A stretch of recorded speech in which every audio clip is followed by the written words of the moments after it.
మిగతా సీజన్లతో పోలిస్తే చలికాలంలో దాహం ఎక్కువగా వేయదు. వెదర్ కూల్‌గా ఉండటం వల్ల నీళ్లు తక్కువగా తాగుతుంటాము.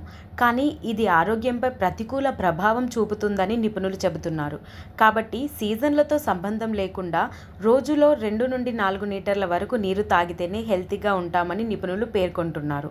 ఒకవేళ అంతకంటే ఎక్కువగా నీరు తాగినా సైడ్ ఎఫెక్ట్స్ వచ్చే అవకాశం ఉంటుందట. అయితే తక్కువగా నీరు తాగడం వల్ల తలెత్తే ఆరోగ్య సమస్యలేంటో చూద్దాం. వింటర్లో నీళ్లు తక్కువగా తాగితే ఆ ప్రభావం మొత్తం శరీరంపై పడుతుంది. అవయవాలకు రక్త సరఫరాలో తేడాలు వస్తాయి. దీంతో పాటు తలనొప్పి, తీవ్రమైన అలసట వంటి ప్రాబ్లమ్స్ తలెత్తుతాయని ఆరోగ్య నిపుణులు చెబుతున్నారు.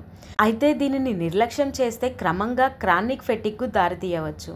అంటే ప్రతిరోజు తీవ్రమైన అలసట లేదా తలనొప్పి వంటివి అనుభవించే పరిస్థితి దీర్ఘకాలికంగా కొనసాగుతుంది.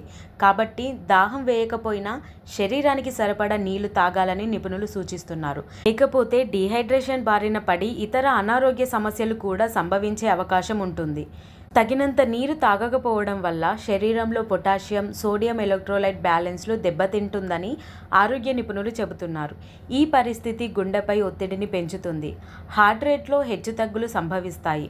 అంతేకాకుండా నీరు తక్కువగా తాగడం వల్ల బాడీలో బ్లడ్ సర్క్యులేషన్ సక్రమంగా జరగని కారణంగా అవయవవాత పనితీరు మందగిస్తుంది.